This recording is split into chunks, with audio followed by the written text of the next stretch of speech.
Yes, good morning, ladies and gentlemen. Goedemorgen, dames en heren. Today, the proceedings of the International Peace Dialogue for Nigeria is going to be in English, understandably, because it is an international dialogue. We are here with just a few of us, but that is what happens when you create opportunity for people to join online. And so, they take the convenience of, simply sitting at home. As we speak, there are quite a large number of them that have joined online, and it's been streamed, live. So they will follow the proceedings from the comfort of their home. We're starting a bit late, for which we apologize. But now we're going to more or less fast track the process so that we win back a bit of the time that we have lost. I will start by appreciating the magnificent building, historical one for that matter, where this event is holding.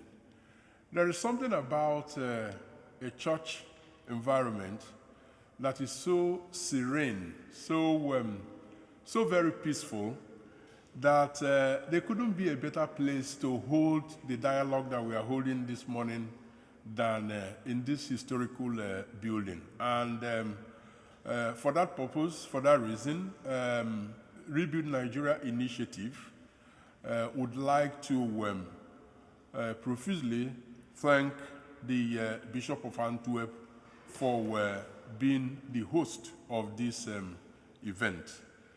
I will do away with further protocols, but there are some that you just can't ignore.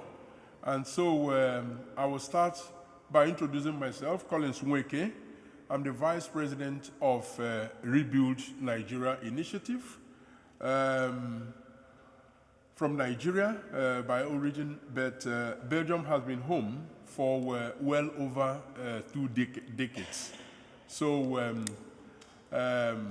I describe myself, just like others describe me, as a Flemish of Nigerian origin. And it is something I do very, that is a description that I accept, with pride.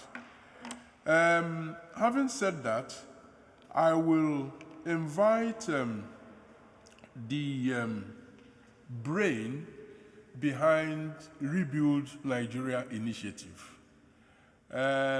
Sometime just before the start of COVID-19, a Nigerian, picked up her phone, worried about the disintegration discourse that was actually pervading and permeating Nigeria in such a manner that got everyone worried.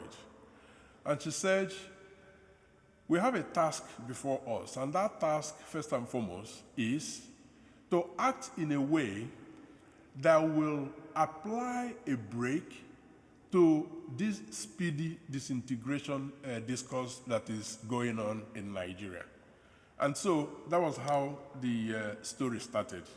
I won't tell it myself. I will invite Jumoke Akintelo, who traveled all the way from California, United States of America, to be with us for this event.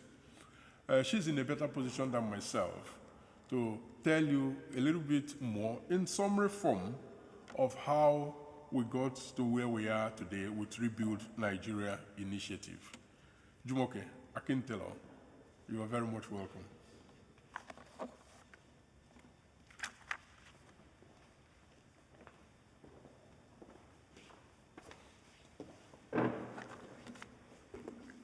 Good morning, Honorable Bishop and distinguished ladies and gentlemen, and esteemed President and Madam Secretary, and to all our fellow Nigerians and friends of Nigerians. Thank you for joining us today.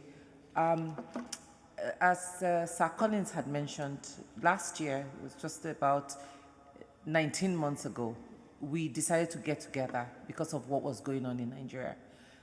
The agitators, Nigeria was at a place where I don't know that we've ever seen it, to that point of eruption. And we've been, as Nigerians, we sit and talk about everything wrong with Nigeria, but we don't really get together to figure out what we can do as Nigerians. So a few of us got together, those that have been in the space for a very long time, Mr. President, Madam Secretary, the Vice President, they have been on this path in rebuilding Nigeria and trying to, as I always use the word, stop the bleeding and really advocate for a better Nigeria. And that's how Nigeria came about.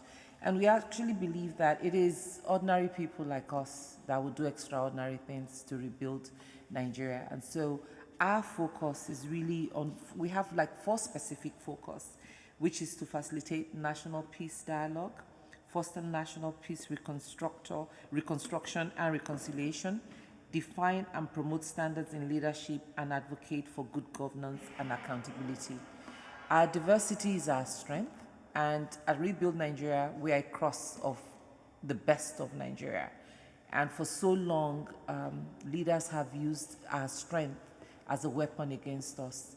And we figured that we need to bring everyone to the table as stakeholders to have this conversation. How do we really reconcile, unify, and work together to build Nigeria? And one of our purposes here, this international peace dialogue, is really to amplify the situation in Nigeria, get the world to stand with us that Nigeria is bleeding and the bleeding needs to stop, and that the impact to Nigeria is the impact to Africa and also the world.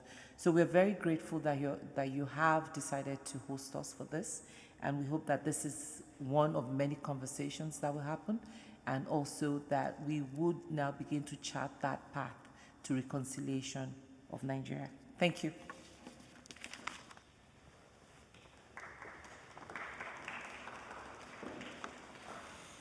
Thank you. Thank you so very much, Jumoke, for that punchy introduction of what Rebuild Nigeria initiative is, where we were, where we are now, which is this dialogue that we are having, which, by the way, is essentially providing opportunity for our friends, friends of Nigeria in the international community, to share perspectives with us globally about peace, conflict management, and indeed how what experiences exist elsewhere about countries that have been where Nigeria is now.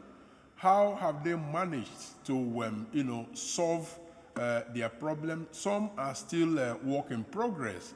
What theoretical basis exists now? What are the new thoughts, the new mindset about conflict resolutions and securing and sustaining peace?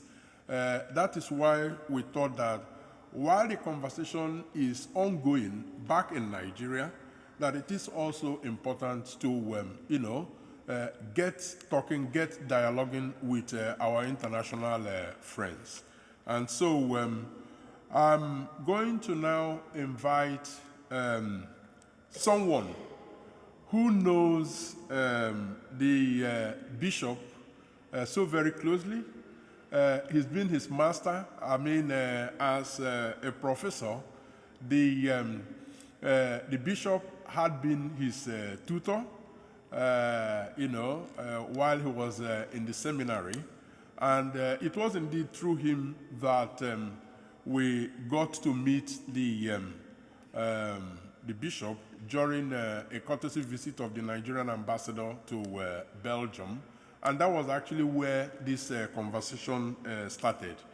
In the little bundle that you received, Yes, there is a small synopsis of, the bishop's profile. That is for your reading pleasure. I will now invite Mr. Peter De Smet to do a brief citation of the bishop before the bishop then takes the microphone to give us his perspective on international peace. Peter De Smet, you're very much welcome.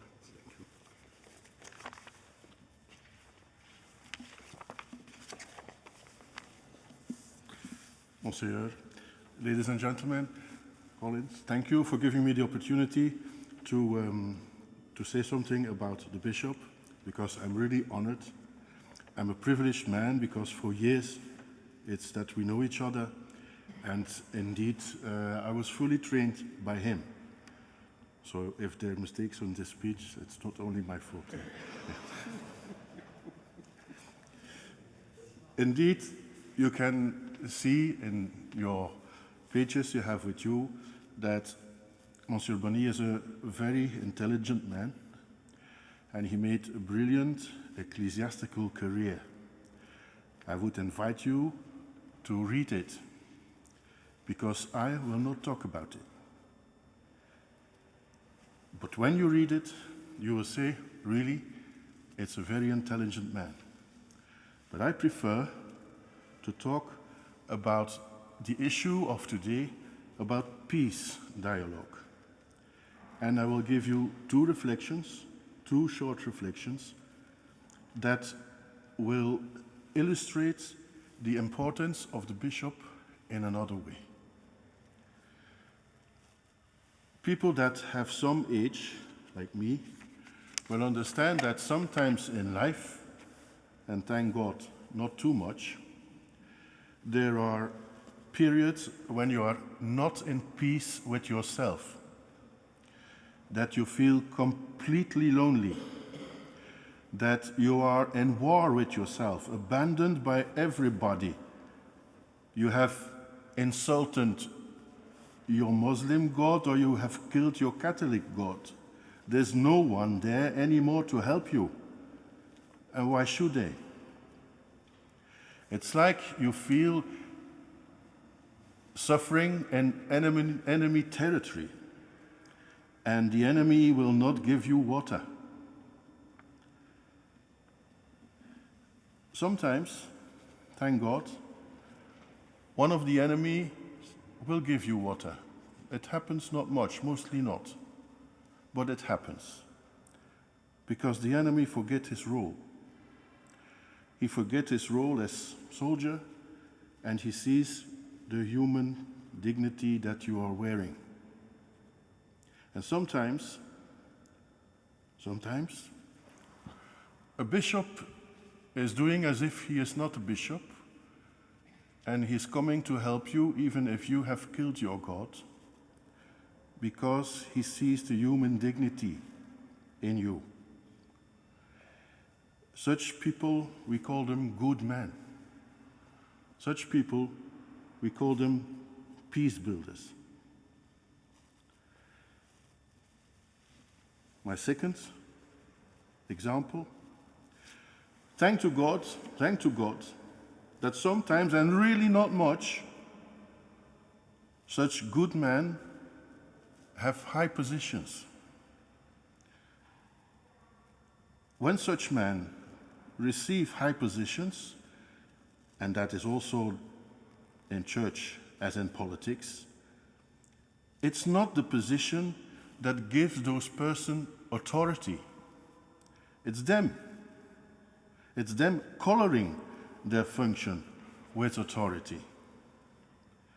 And in this, for the second time, I can make parallel with my tutor, with the bishop.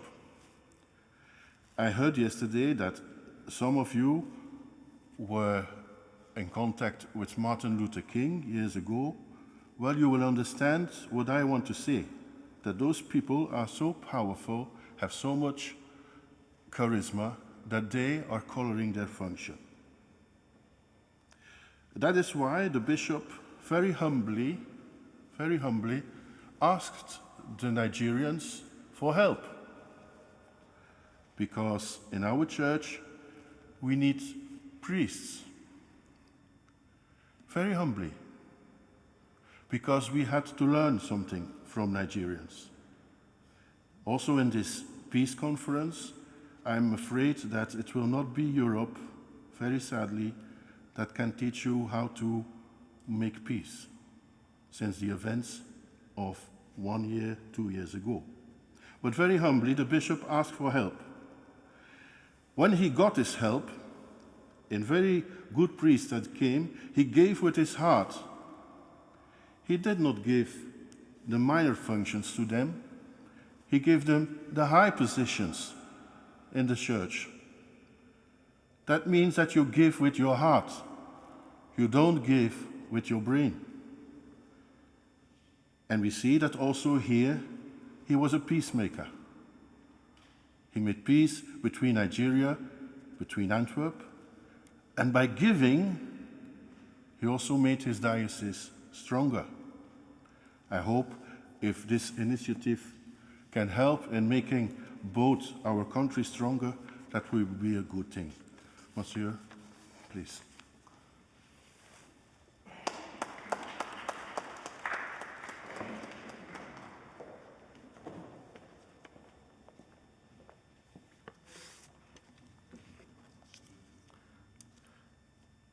Thank you, Peter, for these nice words, which are maybe too nice for me. But as Bishop of Antwerp, I'm glad for the invitation to be here, to take part in your meeting, and to give a short address. Indeed, you are welcome in the Cathedral of Antwerp, and I hope you can feel something of the Christmas atmosphere that Christians are celebrating everywhere in the world in this time of the year. Maybe also those of you who are looking by screen, that you see the red candles here that are lighting. Now, as an introduction, 2 words. One word is this: we are preparing in the Catholic and all Christian churches to celebrate Christmas, the 25th of December, the birthday of Jesus Christ in Bethlehem. Now, it is said written in the Gospel of St. Luke that the day, the night of the birth of Jesus in Bethlehem, there were angels singing in heaven, singing in that dark night. And what did they sing? Luke says they were singing glory to God, okay, glory to God, and peace on earth to all people of good will. That was the midnight song, the night song of Christmas. Glory to God and peace on earth to all people of good will. Now that should be the motto over and above all Christian communities, all Christian churches. Yes, we do glorify God, we pray God, we sing God, we listen to God and His Word, but in a peaceful way, in a way that should bring peace on earth to all people of goodwill, not only to that people or that church or that religion or that party or that fraction, but since the very beginning of His birth, the angel said, peace on earth to all people of goodwill. And people of goodwill, you find them everywhere. That is the starting point. People of goodwill, you will find them everywhere. And as Christians, it's our mission, our moral obligation to bring them together. So that's the first atmosphere I wish you to feel in this time of the year, preparing for Christmas. The second word of introduction is, indeed, there is a growing Nigerian community in Antwerp. And we are glad with that growing community. it is a shift, as you certainly will know, the historical relations between Belgium, Brussels and Antwerp with Africa, they were related to Congo, Rwanda, Burundi, two French-speaking countries in the very heart of Africa. That's changing. And moreover, more than that, many of these French-speaking groups coming from Africa, they are settled more in Brussels and in the French-speaking part of Belgium, whilst the English-speaking, now they come more to the north of the country, to Flanders and to Antwerp. Maybe also because both English and Dutch are Germanic languages, and it's easier to learn Dutch for someone who already speaks English. It's like learning another language of the same language families. Now, and in that context, I received from the Archbishop of Onitsha 2 priests, it was already said, to help here, take care of the English-speaking African communities in Antwerp, but to celebrate also for our Flemish communities. It's not that Africans are here for the Africans only, or Belgians for the Belgians. No, the good thing is that also the priests from Africa, they celebrate both for African and non-African communities.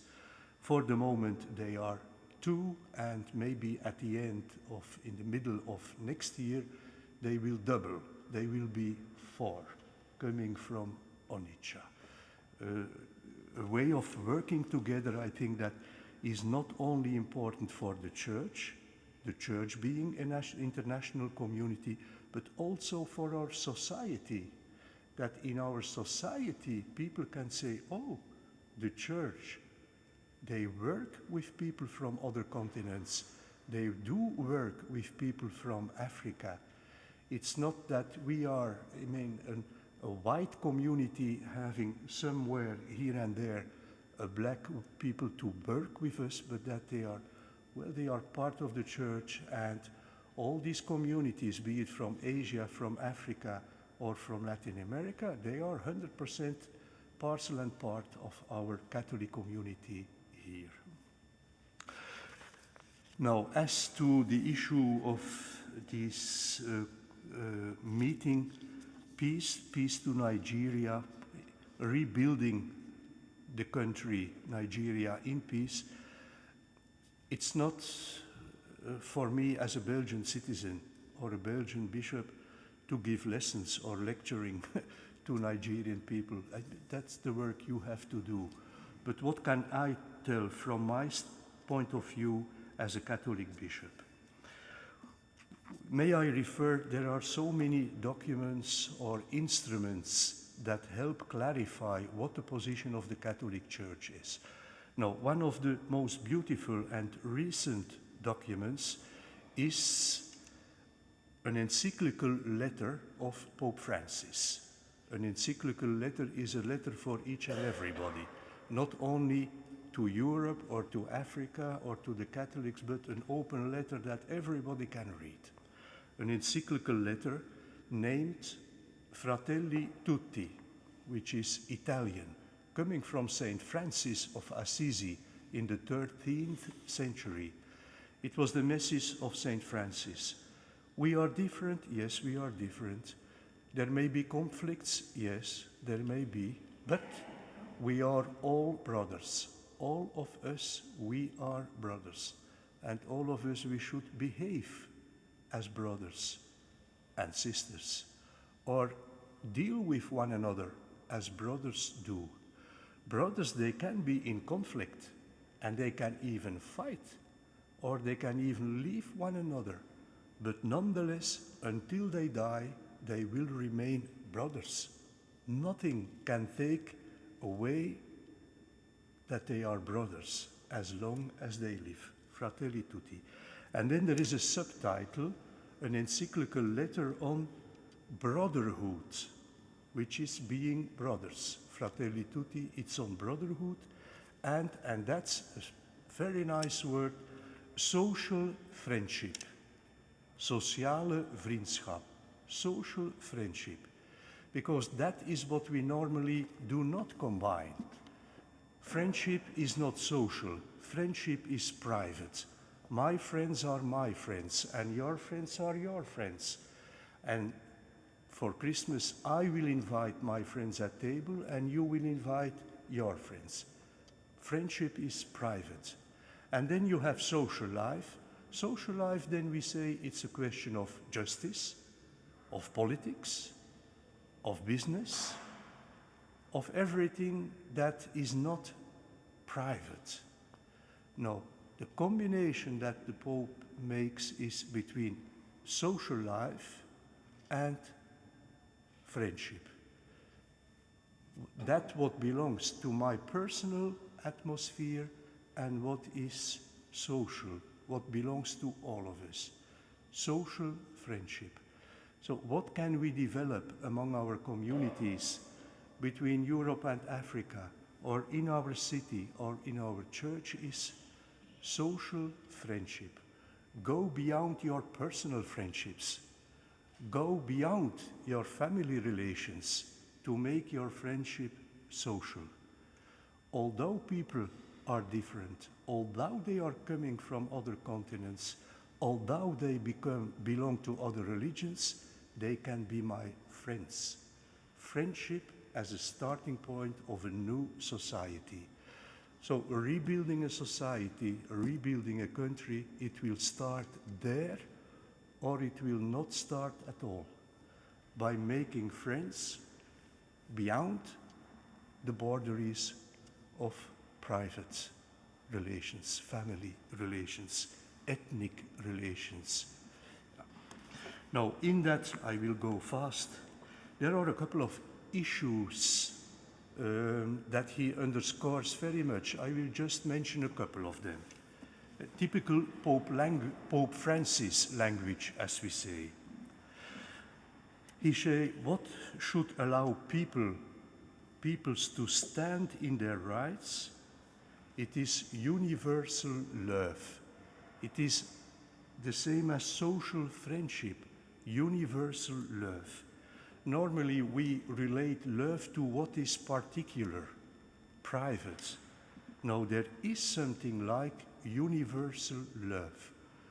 A love that extends to all people, to all creation, to all humankind. The universality of love. Here in the West, everything is so private. Everything must be mine in such a close way. But the invitation of Christianity and the gospel is open it up. The best you have is love. Open up the best you have to all people. Universal love. A second thing he underscores is the promotion of moral good. Moral good. Most of the time we are interested in or working for for goods in economical terms, welfare, or political goods, or the good of our own people, but promotion of moral good. When I look television and when I see the news every evening, sometimes my question is, but who is working for the moral good, the moral best of humankind in this or that situation? Well, another typical word of Pope Francis is political love of the other. Political love. No, I never heard that word somewhere else. Because love and politics, it is like water and fire. One day I heard a politician saying, if you are looking for love in politics, you better can buy a dog. You better buy a dog. So politics is not about love, and love is not about politics. If you love one another, don't speak politics at home. So many families know what it means that among the family, the only issue they should not touch with Christmas for leaving one another in peace, don't discuss politics. Football you can discuss, but politics not. No. Here one of his basic terms is political love. Now there are politicians here, I do not know how they feel with that term, but political love. Politics can be a way of loving your people and working for it. And love can grow from something very personal and closed, pretty at home, to something more committed to society and the whole of society, political love. Then another term specific to Pope Francis that can be useful is the art of creating consensus. Creating consensus. There is a negative way of speaking on consensus today, as consensus is a compromise, and a compromise never can be a good thing. Yeah, but the whole time we have to compromise in a good way, looking for consensus, what brings us together, and can we make more important what brings us together, what we have in common, than what divides us or makes us different, or makes us sometimes also opposing one another. The art of creating a good consensus. Well, and then the last word expression I would like to bring to the floor is when he speaks about the art and architecture of peace. The art and architecture of peace.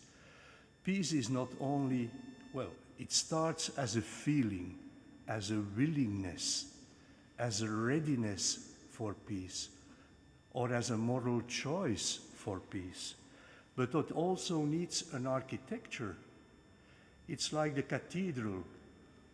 Yes, we need a place for prayer and liturgy, and it could work without a building. But we need a building for praying and celebrating God. Unless there is a place for it, an architecture in the world, an architecture also in political terms, in terms of international institutions working together, in terms also of agreements that are respect on a multilateral basis, in terms also of diplomacy that is working. If there is not that architecture, peace will be as something very thin in the air, the architecture of peace. And what we are doing here today is building such a place, a small place for fostering peace. Now, my last chapter is what can churches do, or what can religions do? Let me mention a couple of points.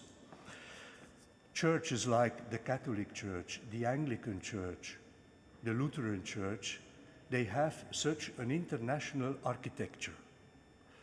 Catholic Church, we have parishes, dioceses all over the world. There is a canon law. We are equal in right and equal in obligations. A bishop in Antwerp and a bishop in Nigeria or in Congo, there is not a first, a second, and a third category. No, we are equal in rights and in obligations. There is one canon law for all of us. Something that does not exist at a civil level. At the civil level, each country has its own law, its own institutions. But in the church, there is one code of law for all places, for all dioceses.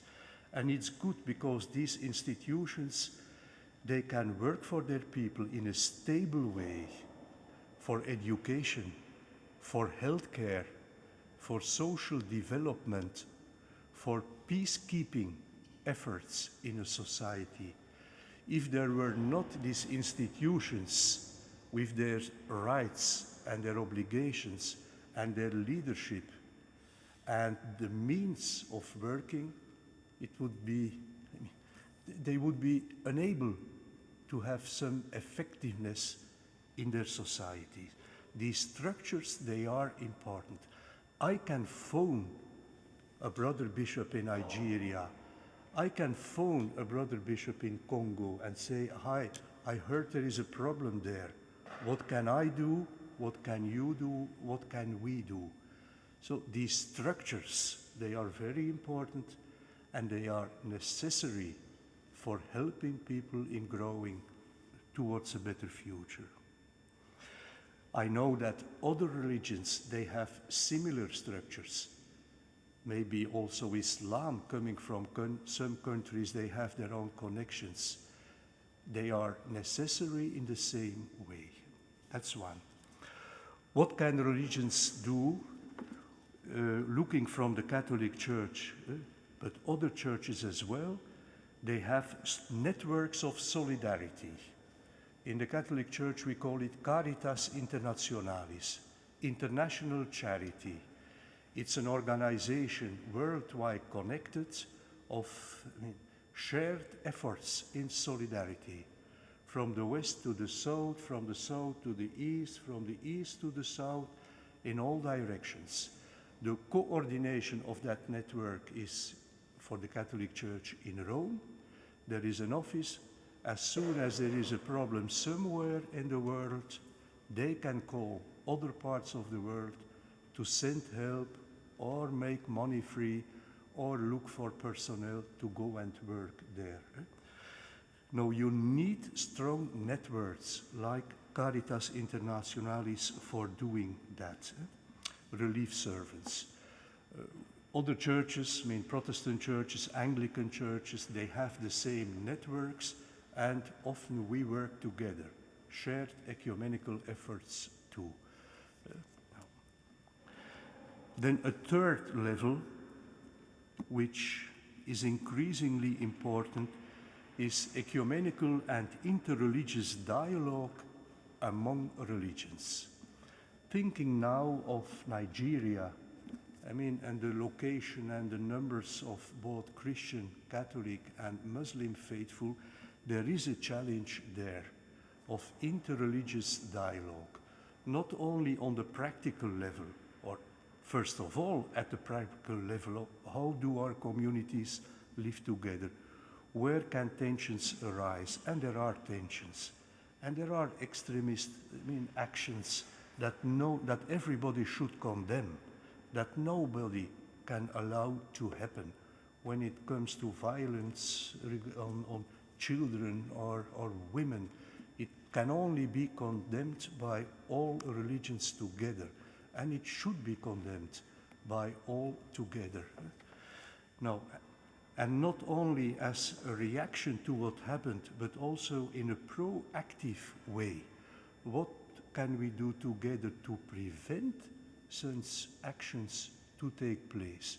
And of course, religions, they cannot do it in themselves. They will have to need to work together with the civil authorities to foster that peaceful coexisting in a country. And I know that this is happening also in Nigeria. It's easy for us in Belgium to speak on the issue of interreligious dialogue. There are hardly any violent confrontations, but when it comes to speaking on something so specific and clear, when Boko Haram is at only a couple of 100 kilometers from your house, it is a hot issue and a more difficult issue to discuss. No, that's interreligious dialogue. And I can only say that if our church in Belgium can be helpful in fostering that dialogue in Nigeria, we are ready to do so. But just as a help, if we can be useful, we are ready, of course, to do so. And then a last thing I would like to see, since we are together here in a church, a cathedral, what we also can do, Christians and Muslims together, is pray for peace. Pray for peace. I started with the angels in Christmas night, singing, glory to God and peace on earth to all people of goodwill. We can sing together of what peace can be. We can pray together to God, to the one God we pray to for that peace. Okay, I know our faiths, they are different. And they are different on essential matters. It's not only in secondary points, but there are differences. But we believe in one God. We Christians, Jews, and Muslims, we can pray together. And also there, one of my dreams is that in forthcoming times, we may organize a prayer for peace together, here in the cathedral or in another place, in a respectful way, knowing all of us that God, he can only be a God of peace since he is the only father of humanity. And a father and a mother, what else do they wish but that their children live in peace among themselves? So that prayer for unity, that is what we can do and what we should do more in the future. So thank you again for inviting me to speak to you, and I wish you a good continuation of this shared meditation here. Thank you.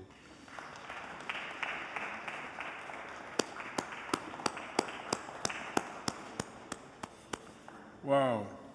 Thank you so very much, Monsieur Bonny. There are just too many things to take away from that poignant intervention. Thank you, and thank you so very much from the bottom of our heart. At some point, of course, the bishop would leave, but we are hoping that before he does, there will be an opportunity for some of us to pose some questions. I believe some questions are already being posted online, which we are hoping to take before the bishop leaves. And if, for want of time, that doesn't happen, we'll be able to package all of those questions, and through the secretariat of the bishop, we can then continue this dialogue. You will permit me, ladies and gentlemen, to invite the next speaker, who is an expert in combating or countering violent extremism. She's an expert not because by training she's a psychologist and has been in this space for a pretty long time.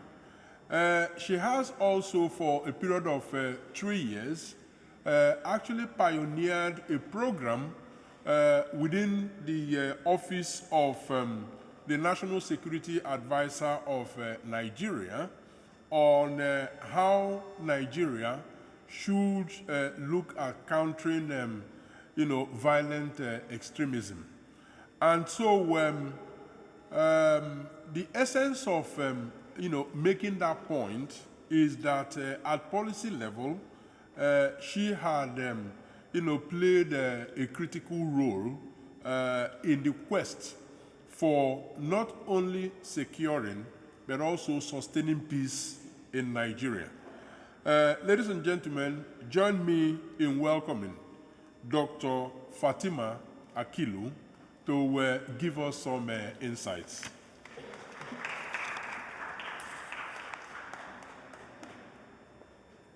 Dr. Akilu, welcome. Thank you so much. Thank you so much for your kind introduction. In many ways, it's coming here and talking in this cathedral is very familiar to me. It brings back a lot of memories because I spent my teenage years going to Catholic Mass every single Sunday, even though I'm from a Muslim family. So in some ways, this is like home. But we're here today not because we think that Nigeria has failed. We're here today because we believe in the promise of Nigeria. When I was asked to talk about the state of peace I thought really long and hard. I don't want to set a context where people, especially those of you who are Nigerians and live abroad and are not home, think that it's just doom and gloom back home. It isn't. We do have problems which we need to address, which I will talk about some of them.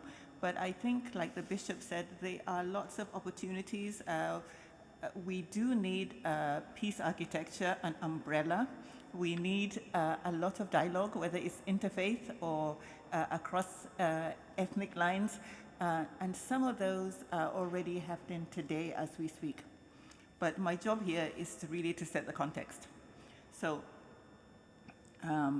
currently, we're living in times where there is a lot of anxiety about the state of our country. There are many multiple fault lines. And before I list them, I just want to really provide some background. I think when I look back as to what happened in Nigeria over the past decades, I think it's a result of government and citizens stopped listening to each other. There are many things that should have happened that just didn't happen. Providing an enabling environment for us to thrive so that we can connect and rediscover our shared humanity. When government stops functioning in the way that it's supposed to, people begin to find ways that they can exist, and some of it will be negative and some of it will be positive. And so let's not focus too much on the negative. I will just go through what happened briefly. If we look at our country with our 37 states, which includes the Federal Capital Territory, almost 33 or so are highly militarized, living in a very securitized kind of atmosphere. And this is because of multiple issues. In the Northwest, we have issues of terrorism and we have issues of banditry. In the Northeast, we have our 2-decade-long insurgency that was started by Boko Haram, which has morphed into a more international conflict headed by Islamic State West Africa Province, which is a branch of ISIS. In the Middle Belt, we have some pockets of terrorism, but we also have a lot of conflicts between farmers and herders that are fighting for a land and access routes for grazing. In the Southwest, there's a lot of issues of urban violence. In the South-South, we still have pockets of militancy, even though the state did attempt to settle it with an amnesty program over 15 years ago. And in the Southeast, we have agitations for statehood led by IPOB. So this is the state of the country currently.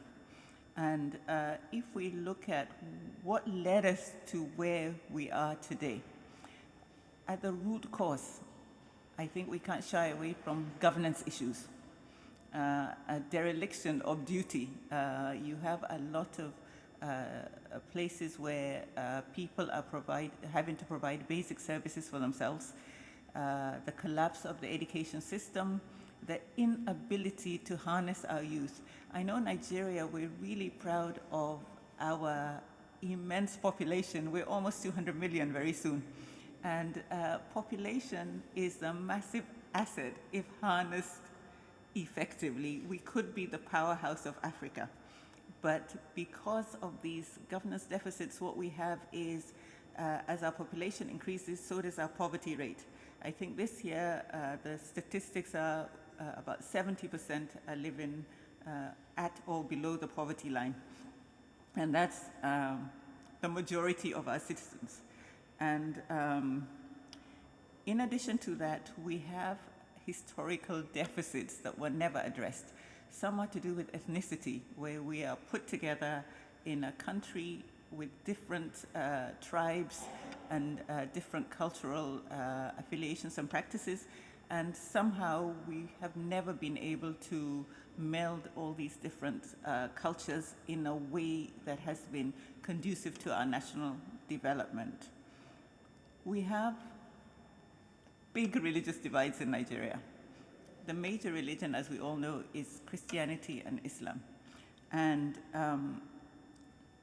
I think, possibly fueled by political expediency, these fault lines have become bigger.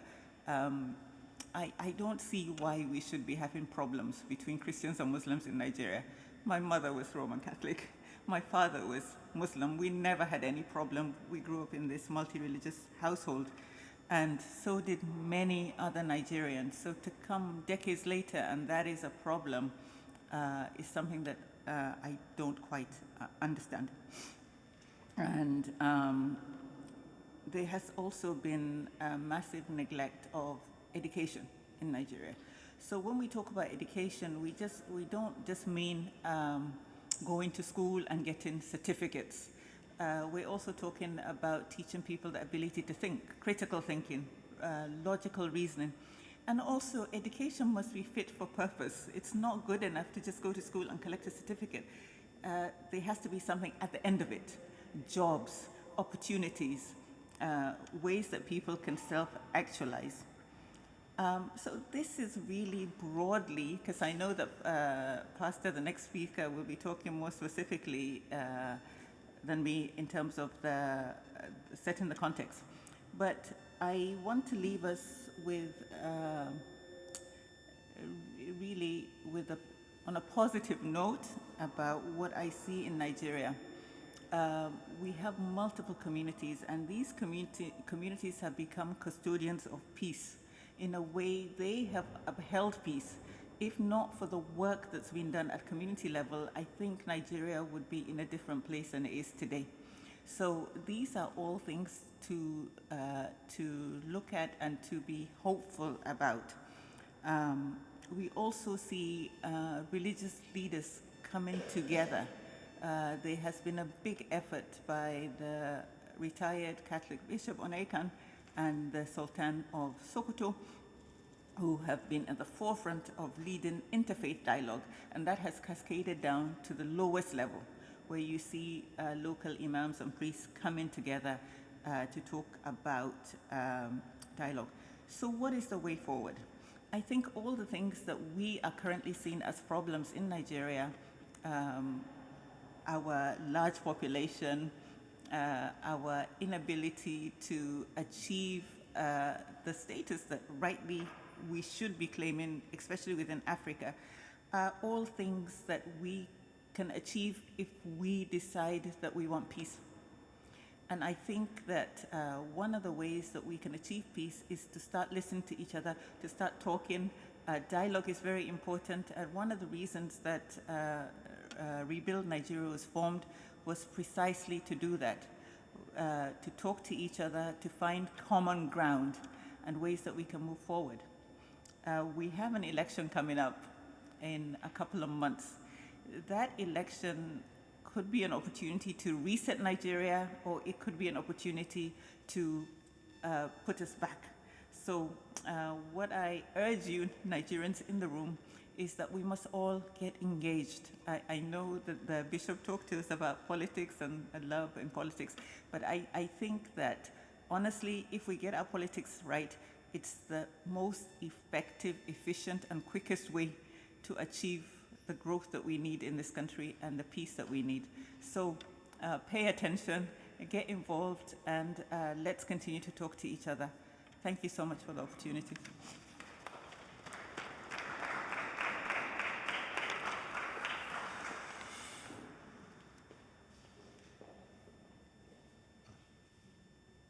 Thank you so very much, Dr. Akilu, for that paintbrush of the state of peace in Nigeria.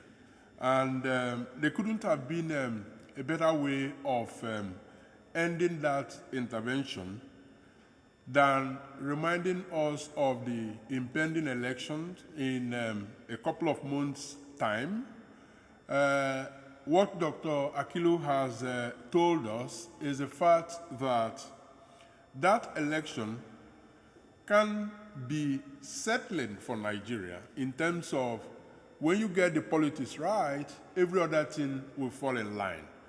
But it can also be unsettling for Nigeria because when you get it wrong again, then it means that the peace that Nigeria needs will be elusive, will be delayed even further.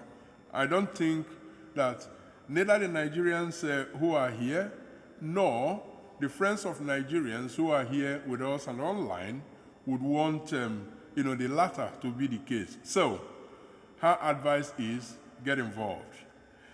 The next speaker is the president of Rebuild Nigeria Initiative, Pastor Itua Ighodaro. Pastor Itua Ighodaro will be talking to us about specifically the fault lines of peace in Nigeria.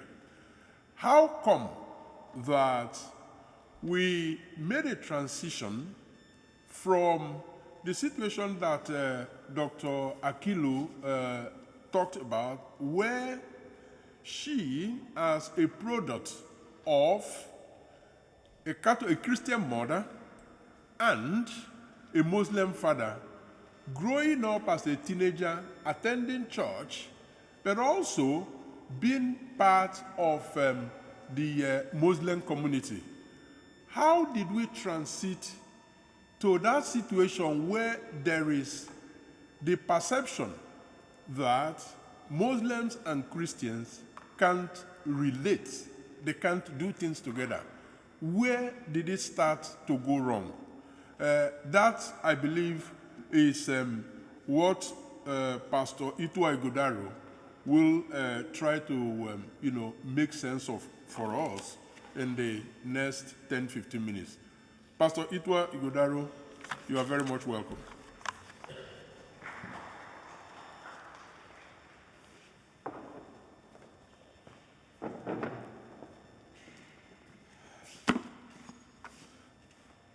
Good morning, everyone, and thank you all for coming to Antwerp today to talk and dialogue about Nigeria. Let me thank our Bishop, the Bishop of Antwerp, Bishop Bonny, Your Eminence. I thank you very, very much for taking the time, the trouble, the effort to host us and put this together, and for allowing us, especially me, to see the beauty and the work of God in this truly magnificent building. Thank you very, very much from all of us from Nigeria. We truly, truly appreciate what you have done today. And I'm sure it will go down in history as one of the building blocks or the stones that helped to rebuild a great Nigeria. We're very, very grateful. I also want to thank my vice president, my friend and my brother. Maybe you'll make him a bishop before he leaves Antwerp. He needs some anointing for all the work he's doing, for his tireless effort at the work of rebuilding Nigeria. When Jumoke called me up and put all this together, this Rebuild Nigeria initiative, I was already working on something called the African Leadership Group, which was aimed at promoting good and great leadership in Nigeria, and by extension the world and Africa, because that is what is essential to making the world a better place. And as Peter and I were sharing over dinner yesterday, the need for Europe, for America to also lift up Africa and make sure that Africa is truly blessed and prosperous, and the world will be more prosperous for it. So I want to thank both Jumoke and especially Collins for all the work that they did. The last dialogue we had in Lagos, Collins was one of the ones that insisted that that dialogue must go on. He was very forceful about it. And I knew that if I didn't want a coup in Rebuild Nigeria. And then also for the great work he has done here, hosting us and making this possible. We're looking at the fourth line of peace in Nigeria, and I think the last speaker, Dr. Akilu, has done a great job of actually introducing or almost concluding the matter. But maybe what I just need to do is to emphasize a bit more. And I want to thank my brother who has come from the Nigerian embassy to be here with us, representing the ambassador of Nigeria to Belgium. Thank you very much. He did reintroduce himself to me, that we've met several times in Lagos on his previous assignment. And I know that along the line you might bring a word or two from the ambassador here. But let me just look at the perspectives and the fault lines of peace in Nigeria and where and how we got to where we are today. And I'm hoping that those online and those who are here, no matter how small we are, will be encouraged that big things start small. There's a quotation by a lady called Margaret Mead, and she says, never forget or never think that a small group of people gathered together can make a change. Never think, never doubt in your mind that a small group of people gathered together can make a change. She says, as a matter of fact, it is the only thing that has ever made a significant change. If we're here in this cathedral today and we're appreciating the beauty of it, we're appreciating the beauty and the strength of the Catholic Church, of the Anglican Church, of the Methodists, of the Lutherans, of the Pentecostal movement, we should never forget that the entire move was started by a young man, 30 years old, when he started the ministry, gathered together 12 people, largely thought to be not well-educated fishermen from a place called Nazareth. And they started this very, at that time, thought to be unusual way of approaching God, contrary to what the Pharisees of the time had thought. And they thought that nothing good could come out of 12 semi-literate people running around the place, healing people and speaking what they thought was almost heretic at the time. But look at where we are today, where we do have both the Christian religion being a great force and also Islam, which I think and I know is actually a brother of Christianity, having come from the same genetic place called Abraham. Both Judaism, Christianity, Islam all came from a man called Abraham. And therefore there's absolutely no need and no reason why there should not be peace in this world today between Christians, Muslims, and of course people of Judaism or any other faith. But we're looking really today at Nigeria and what the fault lines against peace in Nigeria has been. The truth of the matter is that Nigeria has never truly been at peace. That is the truth. And we need to actually accept that. It was a small group of people of different tribes who were constantly at war with one another over little pieces of ignorance and disagreements, conquest of territory, and all manners of things. Very much like what it was even like in Europe, where you had the Saxons and the Tudors and the Germans and whoever fighting one another for territory. That's how it's always been, almost in the world. So we had in Nigeria battles of the Kiriji War, Tiv Kunju War, Fulani War, jihadist wars, Nupe wars, wars in Oguta, wars in Owerri, and so on and so forth. But the irony of it all was that a nervous peace and an uneasy calm came with the British incursion into Nigerian history and the dominance of the British that started, first of all, around the 15th century with the Portuguese and then climaxed in the 19th century and ended up finally with colonization in 1914. And there was an era of uneasy peace, but no unity and no nationality. The British colonials themselves had their perceptions of Africans, and they truly shaped African history and Nigerian history. And they had ways of describing us in those days, some of it not very complimentary, but I must share it here. Lord Lugard, in 1918, in his handover note to Walter Lang, who became the colonial leader of Nigeria after Lord Lugard, said, the typical African of this race is happy, thriftless, excitable, lacking in self-control, lacking in discipline, fond of music, and so on and so forth.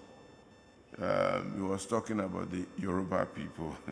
Lacks the power of organization, loves the display of power, but fails to realize his responsibility.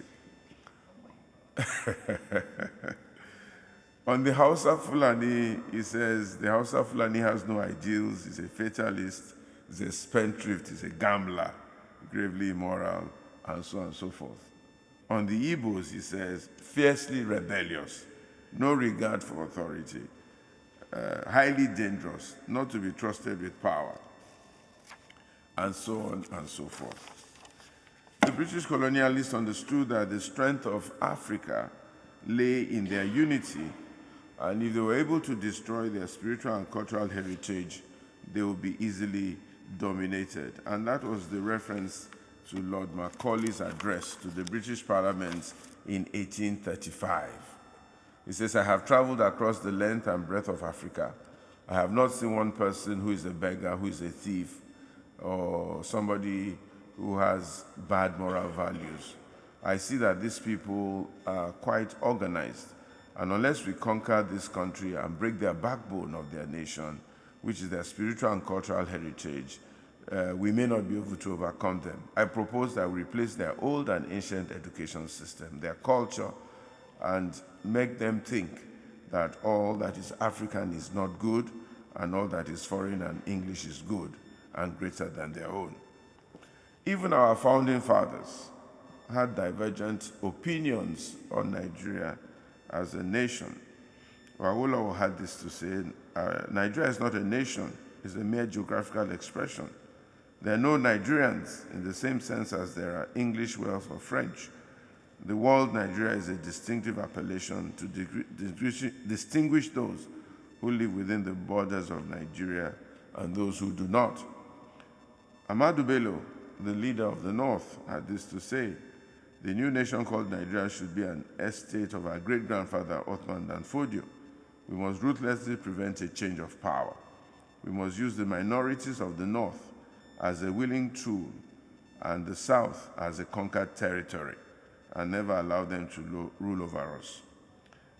Tafawa Balewa had this to say, since 1914, the British government has been trying to make Nigeria into one country, but the Nigerian people themselves are historically different in their backgrounds, in their religions, and in their customs, and do not show themselves any sign of willingness to unite.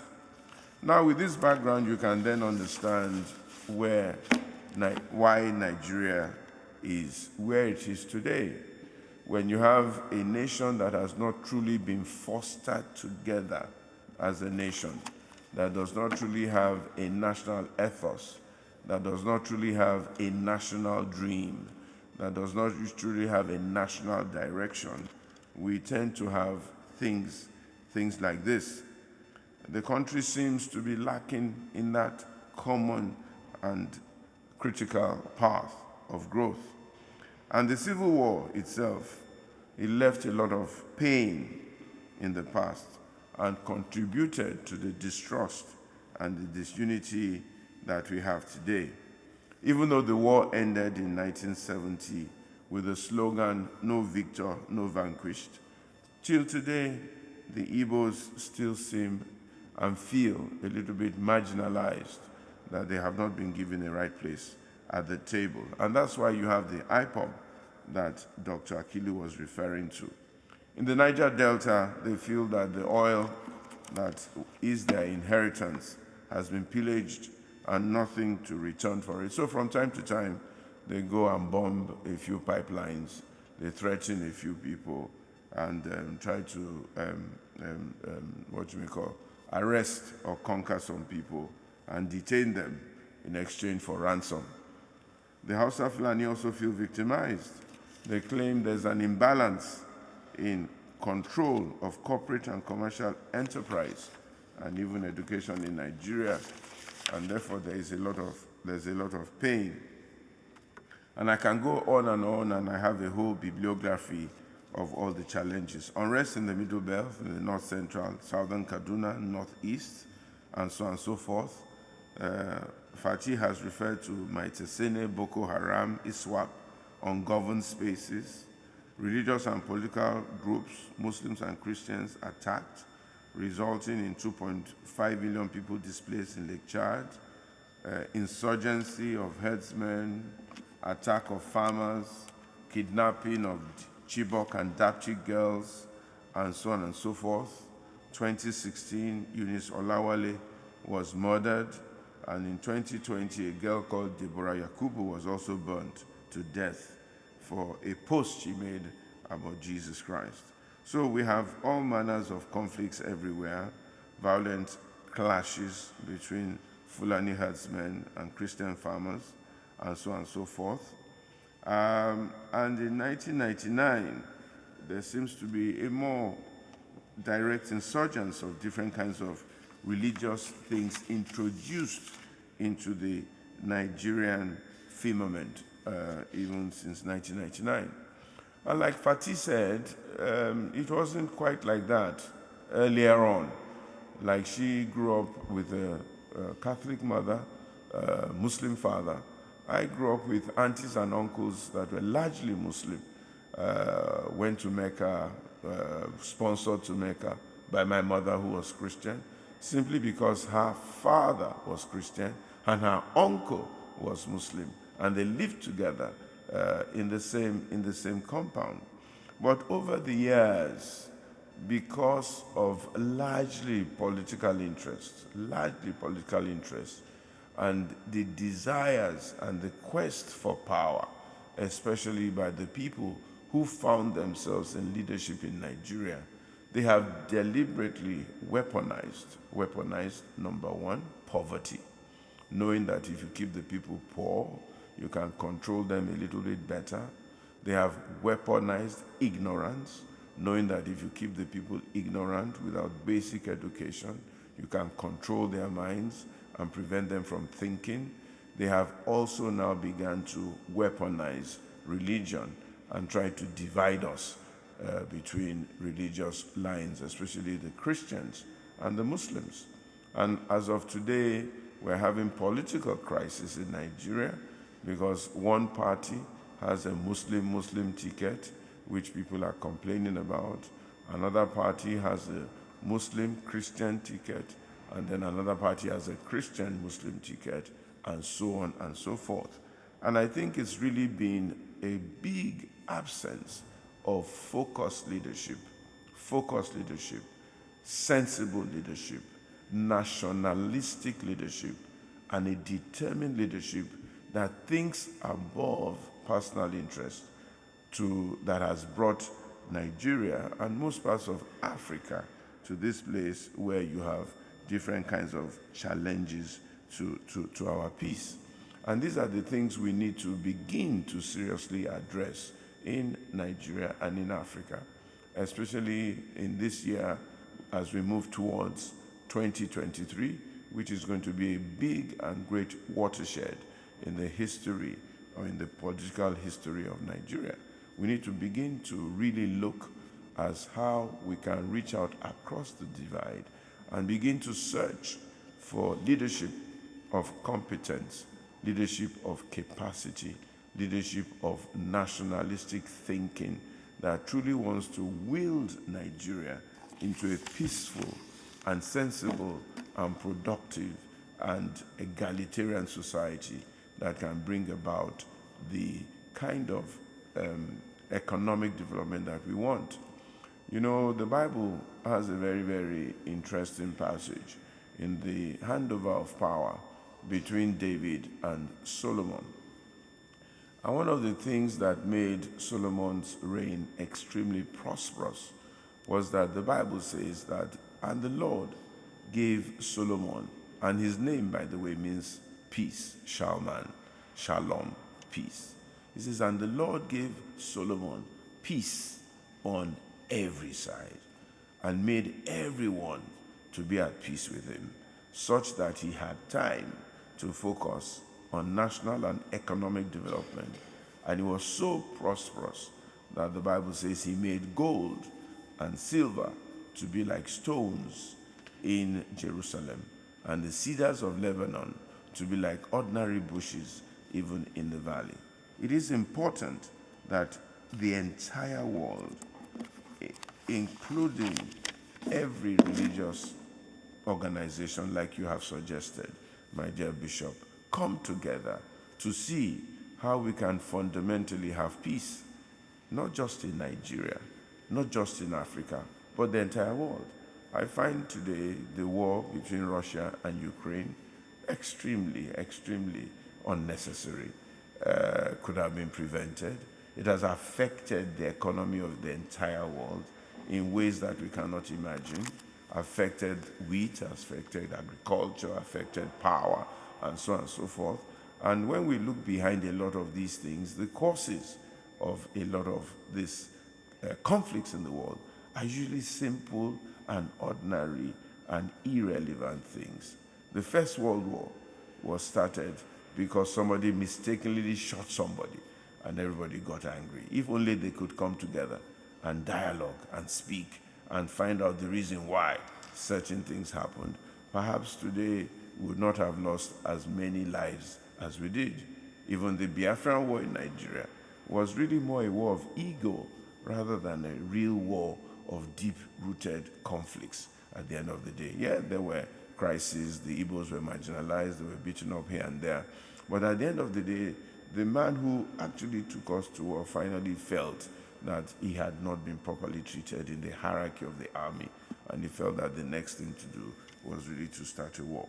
And this is why we have come together as Rebuild Nigeria. We have a vision for a new Nigeria, united, equitable, just, inclusive, a nation of peace. Because where there's no peace, there can truly be no progress. We're driven by a sense of urgency to create this new Nigeria in collaboration with others. And we're reaching out to you, Bishop, to Belgium, to Europe, to the United States, to the United Kingdom, to our friends all over the world, to come together, to continue dialogues like this, to speak to us, to speak to our leaders, to do everything that they can, and to speak to themselves and let themselves know that a great Africa, a great Nigeria, a united Africa, a prosperous Nigeria will mean prosperity for the entire world. So we're wanting everyone to come together to air their grievances, to voice their fears, to state their positions, to let us know what their demands are, to negotiate their terms, and explore a progressive way forward, to discuss pathways of peace, mutual respect, and cooperation. This is our commitment at the Rebuild Nigeria initiative, and God will help us. Thank you all very much, and God bless you. Thank you so very much.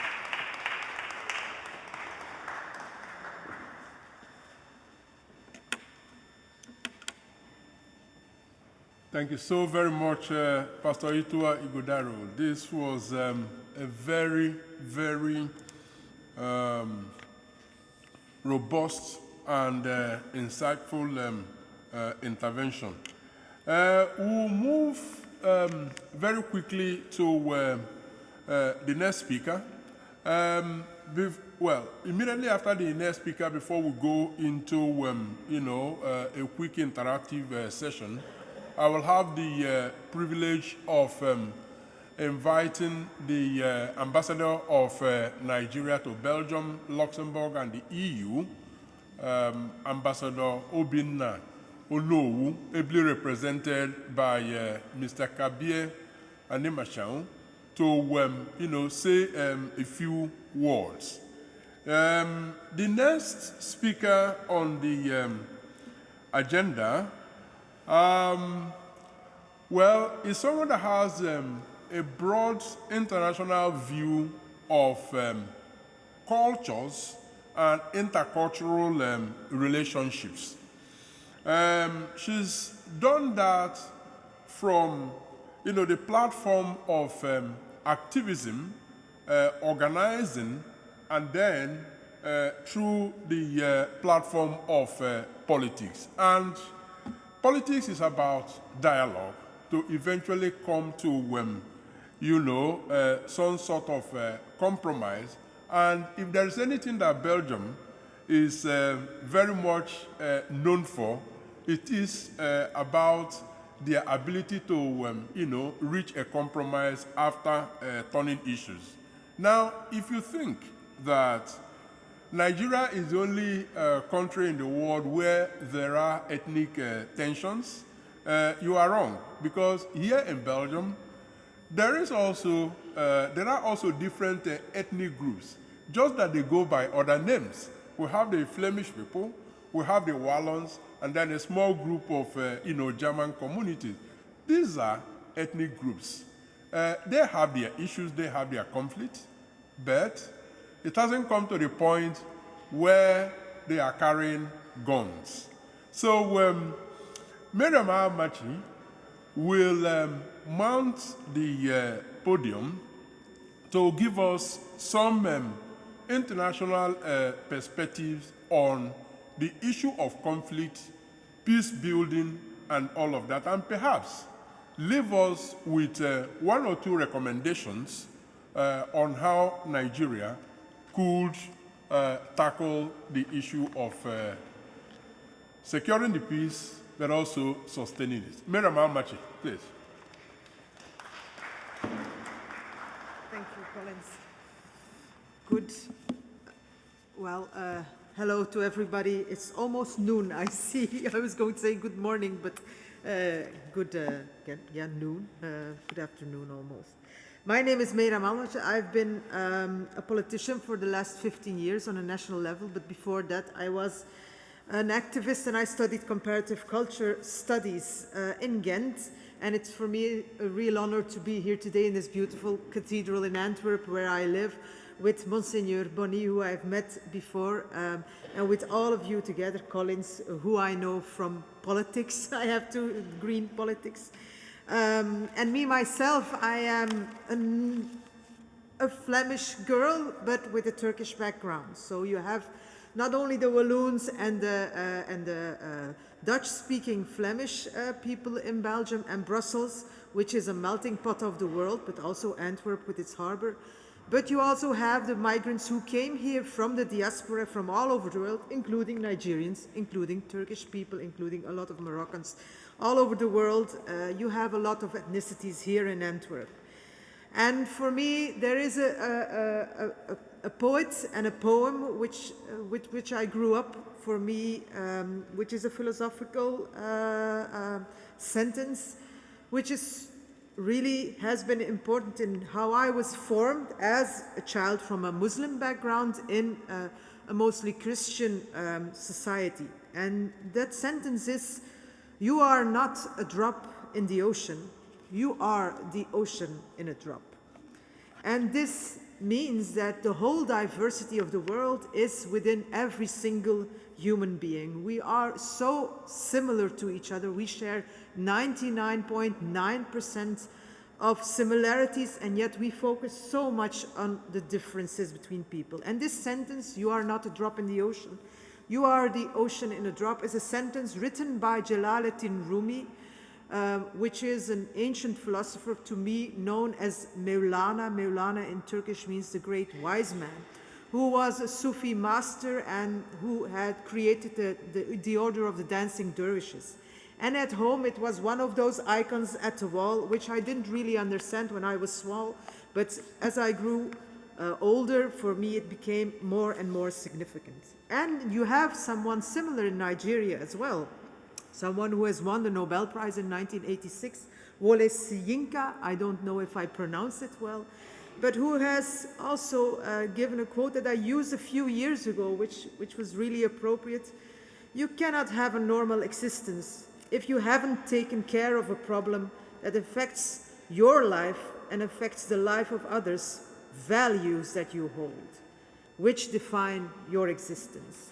And there is a very important word, values. And you have invited me today to speak about peace building and how can we build peace, what lessons can we learn from all over the world, even from Belgium, for a country as Nigeria, which is super diverse. I have understood more than 500 different ethnicities, an enormous amount of languages, which is interreligious, and which is at this very moment one of the most populous countries in the world, and projected in 2100 to have more than 700 million people living there, which is about, at this moment, Nigeria is about 30 times Belgium, and by then it will be one of the largest countries, most populous countries in the world. So democratic values are important. A solid state is important if you want to give all those diversity a place. All this diversity a place where they can live together stable, where they can live together in peace. Peace in Nigeria will require accountable governance. So as Belgium, being a small country in the heart of Europe, which houses all European institutions, this accountable governance is never acquired. We have a big corruption scandal today in the heart of the European Commission, in the heart of the European Communion. This is a debate that is important for all of the rest of the world, because power, having power, should not mean that you have to dominate people and control people. It should mean that you try to have a balance and a harmony in society, and that you have to strive for balance and harmony and for working together. And a good old Belgian compromise is doing exactly that. It's trying to get over the differences between different groups, between Flemish-speaking people, between French-speaking people, the Walloons and the Flemish, and to find a compromise à la Belgium, which we were renowned about. It has become more difficult because we have political groups who are trying to, as they say in Roman, divide et impera, to try to make the differences bigger. But if we start to remember what made us who we are, what makes us Belgium, and we look at what is bringing us together and the common goals that we have, we can find that compromise again. And it's never easy in a world that is at this moment everywhere very insecure because of climate change, because of conflicts. And Nigeria there will be a very important country for the future, not only because of its youth, not only because of the way that a lot of different groups live together, but because if Nigeria can succeed and have a long-term goal, and if they can succeed in having an accountable governance, push back the poverty, which is very high. I thought it was 60%, but Ms. Aquila told that it was already 70%, which is quite incredible. If you can help people to have a decent life, then a lot of the sources for conflicts will be gone. Because of course, if people are insecure, if they don't have nothing, they have nothing to lose. So they become very eligible for conflicts, because you will want something that someone else has because you yourself have nothing. So the worth of a person, if you can give back their self-worth, if you can give back a basic economical threshold for everyone so that they can live in a worthy manner, worthy for a human being, if you can distribute power evenly, if you can have a governance that is not corrupt but accountable, then everything is there to make a success story out of Nigeria. But if, on the contrary, you have political leaders who always stress the difference, which has been unfortunately the case not only in Nigeria but in a lot of countries, and even in our small little Belgium the last decades, then you will see that the problems will get bigger and it will be more and more difficult to solve them. So what we have in common and treasuring what we have in common and stressing what we have in common, even in political dialogue where it is important that parties tell people what is the difference between them, should always lead to a compromise and how we can get all together, get better results for everybody. So Nigeria has a lot of resources that we in the West never know or didn't know about. We knew about Hollywood. We knew about Bollywood. If you get out, I don't think a lot of people here in Antwerp will know about Nollywood. I understand. I learned about Nollywood a few years ago through a friend of mine who is a great writer. She has written great books, Miss Adihi. I've learned about Afrobeat. I've learned about so many things going on in the heart of Nigeria, which are strengths that the world should get to know. But of course, if conflict is this heartbreaking and at such a violent level as it is in some places in Nigeria today, it's very hard to see the good things out which better can grow.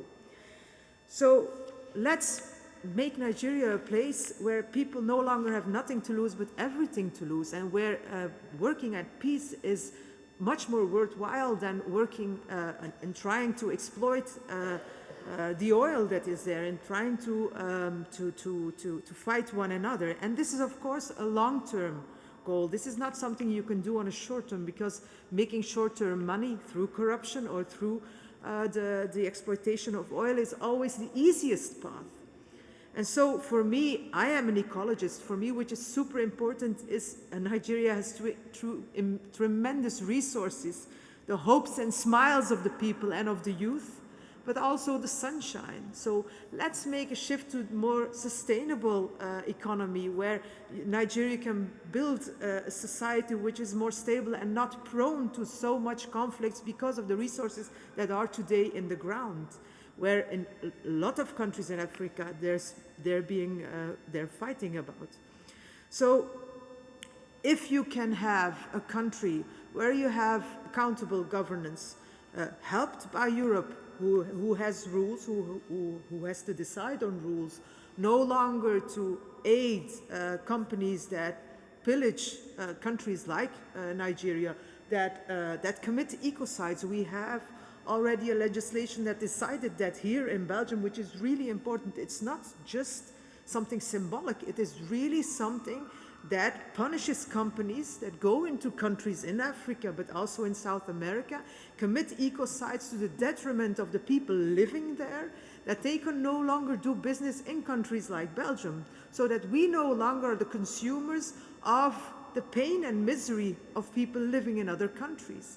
And that we together, as this planet is our common home, that we take care of that home, also here in Belgium. So there is legislation in Europe, in Belgium, to tackle corruption, to tackle ecocide, to help countries to grow towards more democracy, towards more stable political institutions. But the work is, of course, not something that is done in one day. So it is really important that we stay vigilant here in Europe on what is happening in countries like Nigeria, and that we work together. This is a harbor city. Lagos has a big harbor, if I'm not mistaken, and that also in those connections, we try to have a sustainable way of having economic ties between not only two cities, but also countries and even continents. If I'm going too fast, I'm sorry. I have a tendency as a politician when I take the floor to speak fast. Usually we don't speak alone. We are in panels, and I'm quite, well, my Turkish is a language that is spoken very quickly, and so I have the tendency to speak quickly in every language.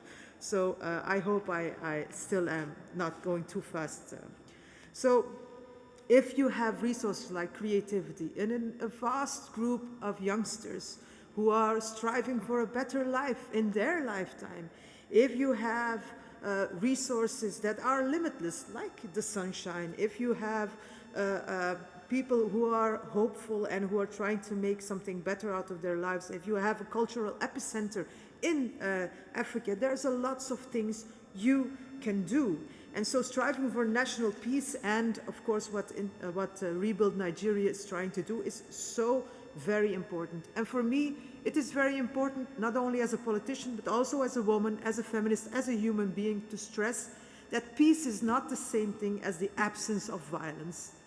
The absence of violence is, of course, super important. And that means that, for instance, again, Europe and Belgium have the responsibility, when they are engaging in arms trades, to look at where these arms are going to what kind of conflicts. We don't want people in Nigeria to be abducted by Boko Haram with arms made in Belgium.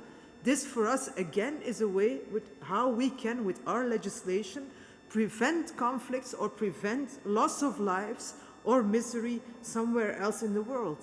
But peace is not only the prevention of violence, the absence of violence, but it's also looking for balance, looking for harmony, looking for equality. Again, I used a quote from Wole. Another quote is that power is domination, control, and therefore a very selective form of truth, which is a lie.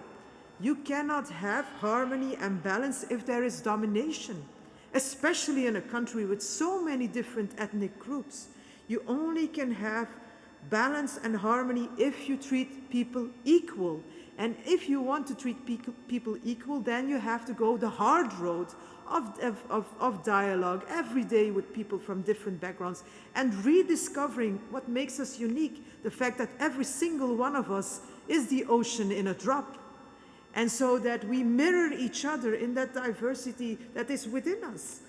And so it is really important to know, and we are here today in a beautiful cathedral, that the freedom to practice your own religion, your own way of morality in this world, and the ability of people from different religions to socialize together, to grow up together, to get to know each other, to go to the same schools, that those are amongst the most important factors for establishing peace. It is only by living together and seeing that we are so similar, even in our religious backgrounds, that you can have the hope of living together. So only if it becomes natural to see a Muslim, a Christian, someone with an animistic religion as your brother, your sister, at that moment, why should you? And of course, we have all the other stories as well, but in the end, you're still brothers, sisters. It's so much harder to fight with someone who you grew up with. So I want to end with another quote of a beautiful poem that maybe you could look up. It is everywhere on the internet, and I translated it in English, so maybe a bit is lost in translation.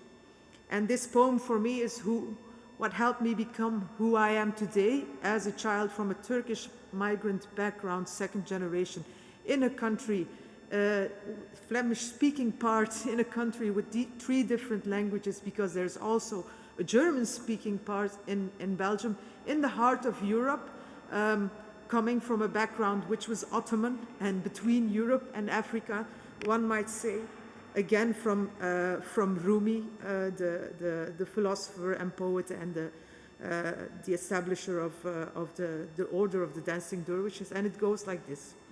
Come, come, whoever you are, come. If you are a wanderer, a worshipper, or a lover of leaving, it doesn't matter. Ours is not a caravan of despair.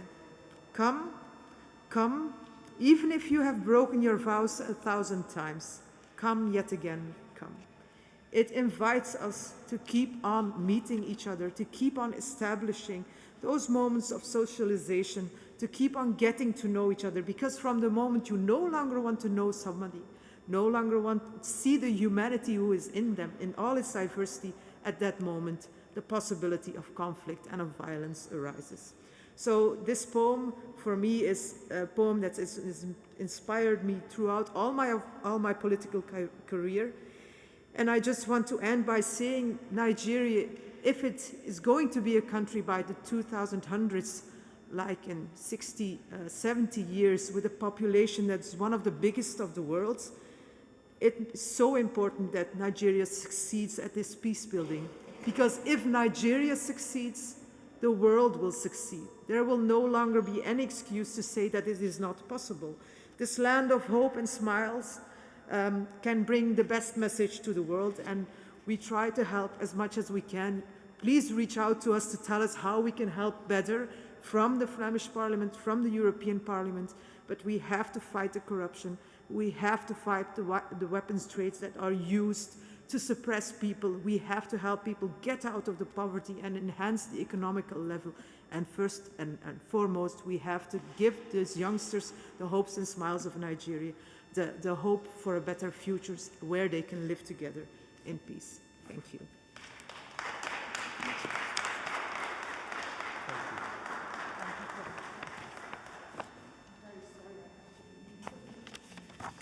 Wow, thank you. Thank you so very much, Miriam, for that very, very insightful intervention. Okay, the bishop is leaving. I don't know, before the bishop finally leaves, let's just do a quick photo.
Right. So, as the bishop takes his leave, we will continue with the rest of the program, which is, as a matter of fact, coming to its conclusion.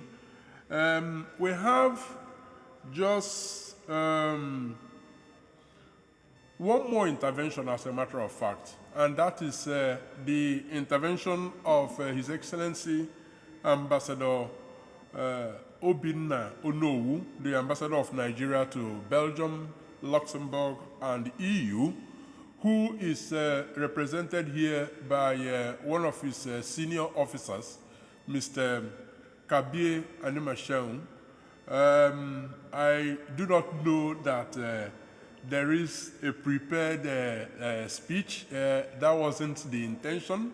But of course, I believe that it will be proper for the embassy.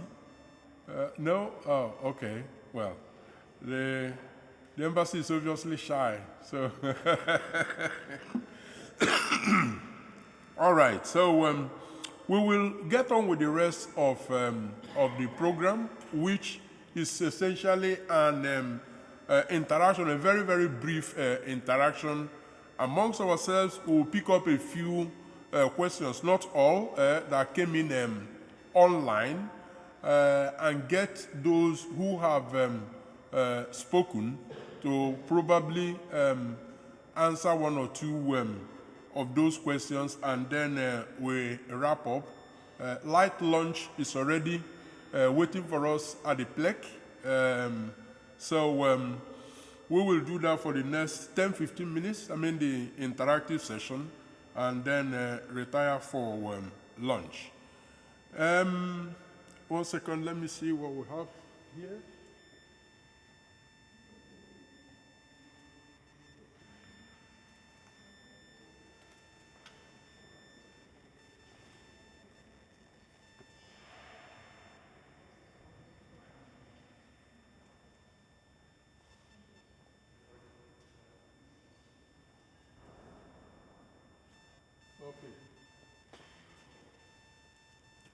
Right.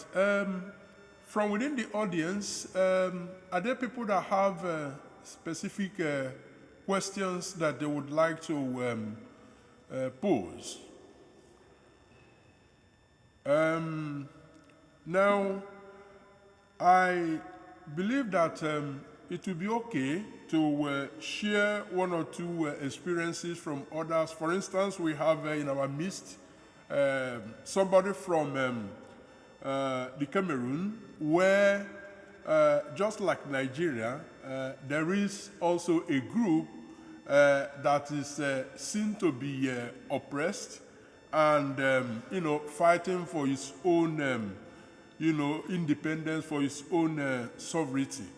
I would like to invite the gentleman to share very briefly their experience, in Cameroon with us, and it can also form a basis for further interaction.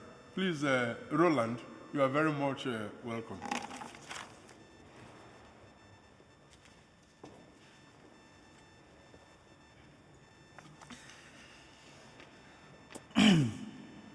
Good afternoon, everyone. I am very much delighted to be present, invited by Mr. Nweke. I find the initiative interesting, and I thought that it would be good if I partake to learn what you people are about to do and see how I could pick up some things that, who knows, one day could actually help to solve or partake in solving the actual problem that's happening in Cameroon. As he rightly said, my name is Kegon Roland. I live in Bruges. I work for P&G in Brussels. But apart from being a laboratory scientist, I participate a lot in humanitarian activities. That is why, or where I happen to know Collins. And he spoke to me about the Nigerian Rebuild Peace Initiative. I said, okay, I would like to come over and have a little exchange with you people, because Nigeria, like Cameroon, are two border countries. And it is definitely interesting to understand that what Nigeria faces, it's directly or indirectly happening also in Cameroon. For example, we do have, the country is actually in a state of instability, which is something that's definitely not good. In the north, you have the Boko Haram insurgency that has been hitting the country for a couple of years now. And recently, since 2016, we faced with the Anglophone issue, or problem, as some people call it, that in the northwest and southwest, that is also an issue that is similar to what the IPOP, as I hear they call in Nigeria. And in the eastern side of the country, we faced with issues of refugee and coming from the Central African Republic, and something I personally call ecological insurgency. What do I mean by that? A situation where you have people who live in the forest. That's where they grow their crops. They take these crops to the market to sell. But today they are faced with a situation where the farms are being invaded for one reason or the other, maybe by the government or by private or para-public sectors, because of economical reasons. So, if we talk about the issue facing the Cameroons, I think I wouldn't want to attack it directly as a Cameroonian issue, because how did we get there, I will not focalize on that because there is not so much time, but I would like to emphasize more on why is it persisting, what we are having. It's persisting because I think we are faced with a situation here where the first problem is a political issue. How does the politics play in this? Like you all know, it's not new to everyone. Politics in Africa is faced with, there is a theory I call the theory of the loser. It means the loser loses. When he loses an election, he loses everything. Everything in the sense where he can even lose his life. And when we have situations like this, you see that politics makes it very difficult for people to understand that they have the need to live together. A politician, definitely, is coming from somewhere they call a tribe. Once he goes as an opposition leader, he loses elections.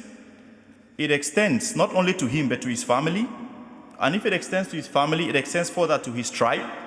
And that is how this thing turns to become a tribal issue. They tend to see us, if you don't abide with what we say, it means you're definitely against us. A second issue that I think all of us here as Africans, we have to really look into is the fact that there is too much bureaucracy in our way of governing things. The difference, the distance that separates those who are the decision makers and those who are down, it's highly remarkable. And this doesn't give a sense of accountability. There is a big difference. It doesn't give a sense of accountability. It makes that those governing, they don't really feel the problem of the grassroots people, and they can't take appropriate measures to handle this. Another issue that is faced from the political sense of it is that there is a system. The system has fine-tuned things in a way that those who could even help us to bring proper solutions, like maybe university professors, doctors, or engineers who need to partake to be like elites, who need to guide the younger generations, the system has been fine-tuned in a way that they are obliged to follow a certain political orientation. If not, the consequences that they face are direct. And when you put these things together, you start understanding how the politics in most African countries, they think, or the politicians, they think the peace could be decreed. You don't decree peace amongst people. You cannot decree peace. Peace is something that it's from within. There can't be peace without justice. And the first court of justice is your conscience. So I think no matter what we are struggling to do, be it in Cameroon or in Nigeria, we have to make people to understand, or we have to get that feeling that people have to get peace in themselves first. Before, if I'm not peaceful with myself, I cannot attract you into peace, into a peace process. It's practically impossible. So we talk of progress, it's good, but for progress to be there must be peace. Okay, for peace to be there must be justice. And for justice to stand, we have to understand that people need to be conscientized. So we have to build a strong team to conscientize people. The second angle, which I think it's really problematic for us as Africans as a whole, is at the level of that is trying to really tamper with the peace of these our countries, is that of the press. The press plays a very, very, very dangerous role. The press plays a very, very dangerous role. This reminds me of what one president of Liberia, Sierra Leone, Joseph Momo said. He said, journalists should be very careful because the pen that they use to write could be more dangerous than a bullet. What you write or what you say could be more dangerous than a bullet. But then you can understand how this press comes about, because you have press that are pro-government, they get subsidies, they have the right to say what they want to say, but press that tries to be a little bit liberal or open for everybody are usually those that won't be let to say what they want to say or to give the floor to people who can come up with contrary opinions to what those who are in power they want. So this problem of power in Africa is actually the fundamental thing that hampers the peace of Africa. It's true, we want to do what we want to do. We can struggle as we can, but without the politics or without the politicians, I honestly don't know how we can empower peace. It's really difficult. I'm not saying it's impossible, but it's really difficult. There need to be the political will of the people. There need to be the political will to try to bring in peace. The third angle, which I think it's a problem of peace in Africa, it's the geography of the continent. When I talk of the geography, I want to go back to what your president said about how these geographical lines were being drawn in the past. Let's not really go back into who did what or whatsoever, but it's true, you can't build the sky as if the earth is not existing. But you know, our borders are really still porous. Our borders are really porous. So sometimes it makes it very difficult to set up an action plan within a country when you set up an action plan and you don't put a proper measure or you don't have boundaries to limit what you are struggling to do, there is a possibility that you end up not holding anything or not building anything. I am not for border closures, but I think that it's important for African countries to make their boundaries a little bit semi-permeable, not totally open, because to start something, you have to define a zone with which you have to start. You don't just start in the air, you have to define the zone.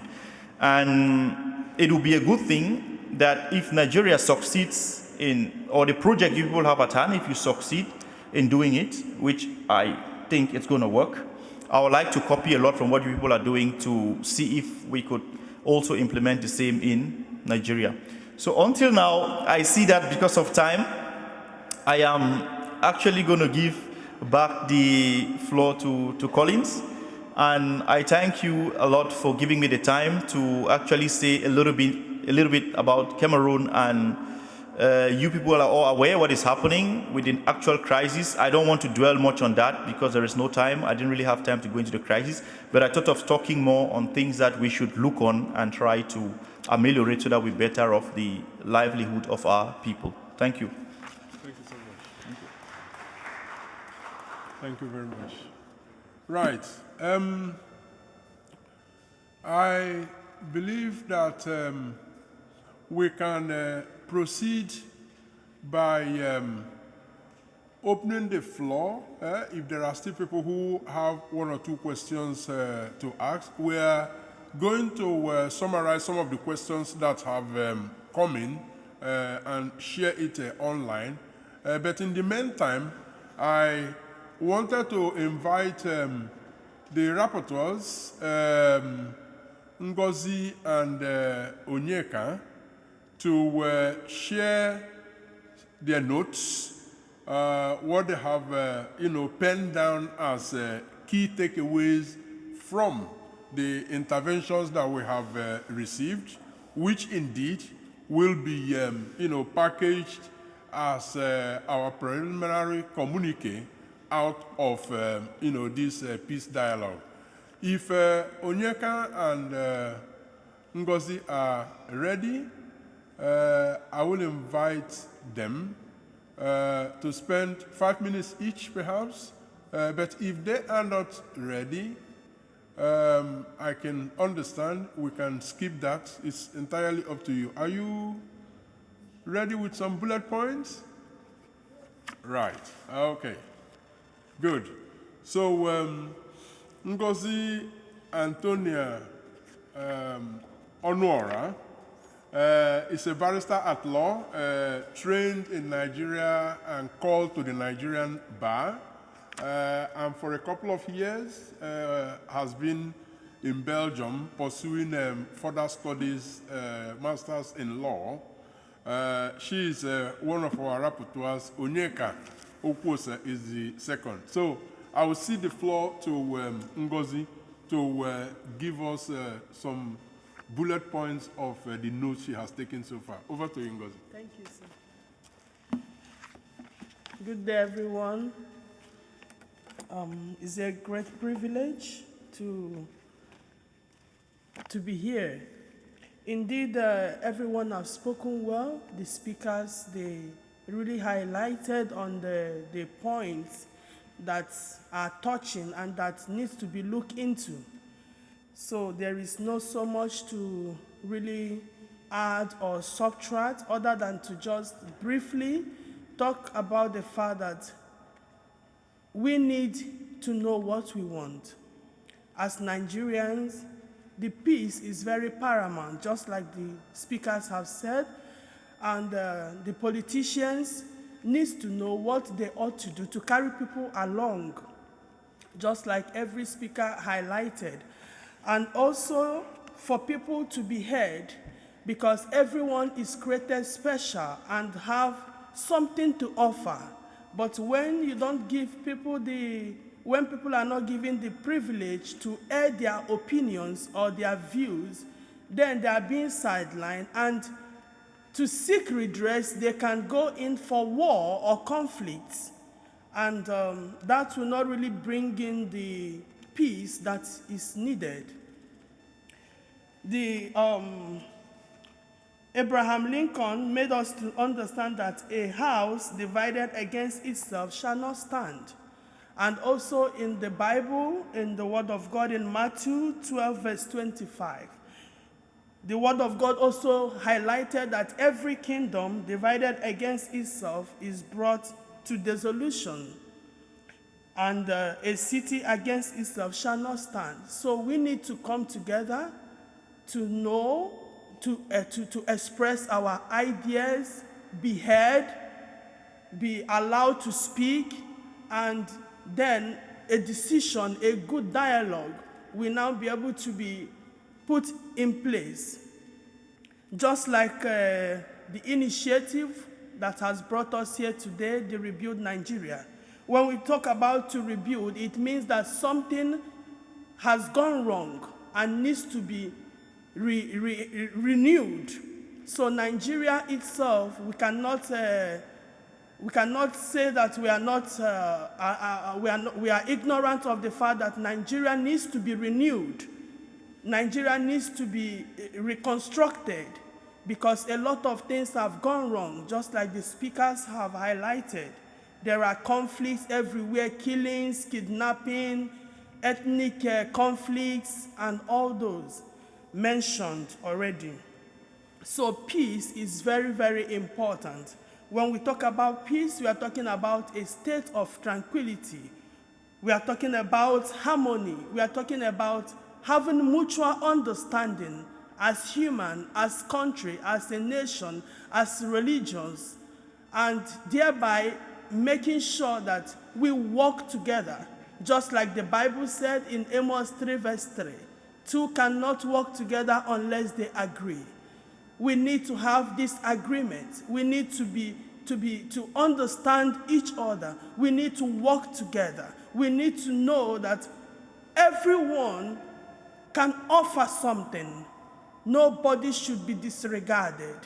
So in respect of our country, Nigeria, the peace is really important, so that conflicts will be reduced, or made away with, because nobody wants war, nobody wants conflict, nobody wants a situation whereby you are afraid of even traveling to your country or staying, because freedom is important. But where there are conflicts, where there are killings, where there are issues, then the freedom is restricted. So at this point, the dialogue, which is why we are here to see what could be implemented, is a good conversation that will get us to a better Nigeria. So let us together work to achieve this purpose for a better Nigeria. Thank you.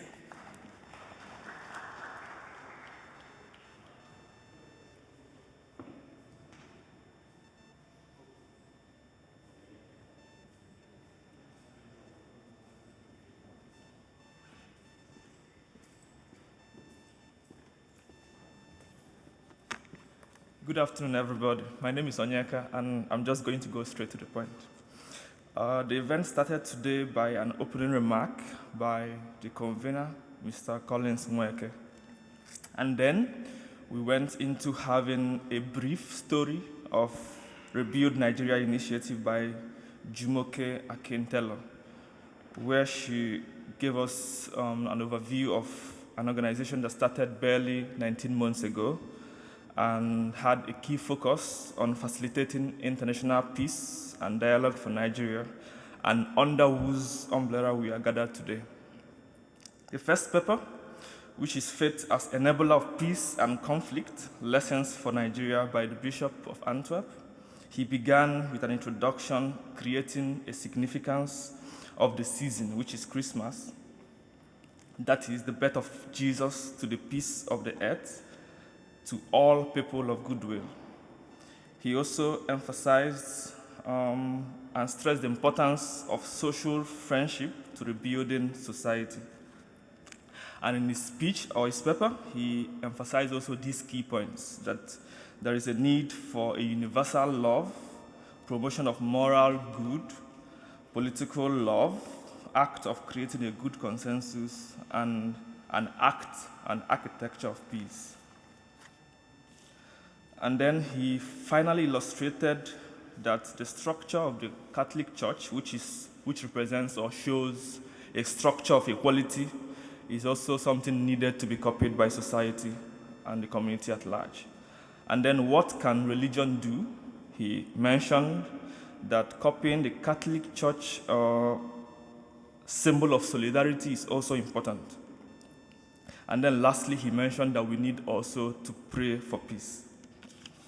And then in the second paper, which is the State of Peace in Nigeria by Dr. Fatima Akilu,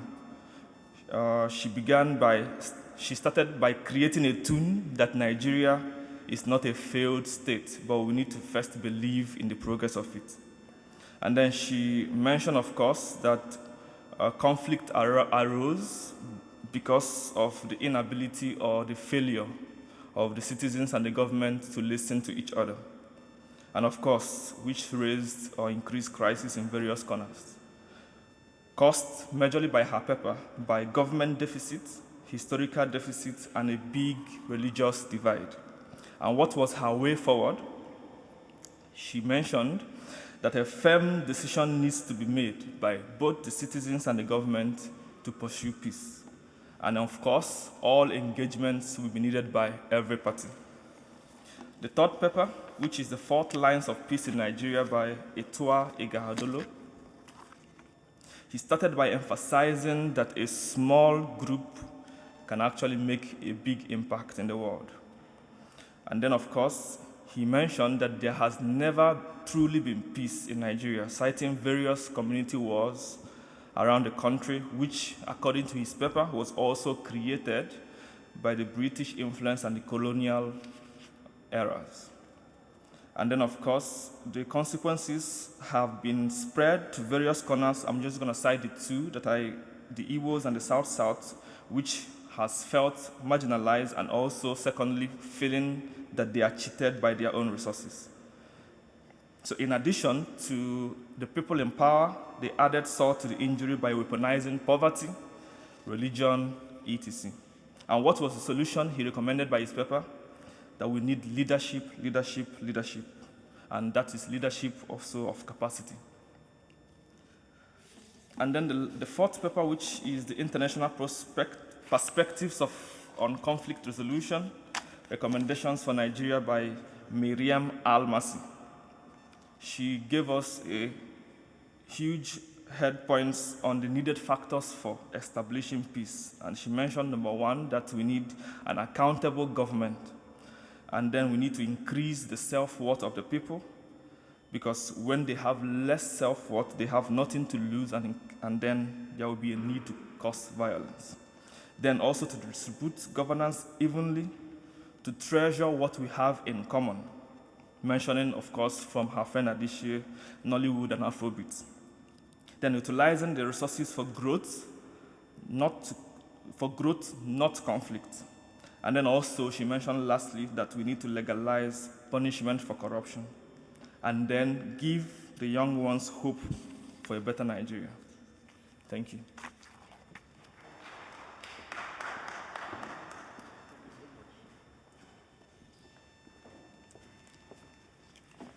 Thank you so very much, Onyeka. That was a very, very good summary of the interventions. Wrapping up, I will invite the president of Rebuild Nigeria Initiative, Pastor Itua Igudalo, to give us a closing remark.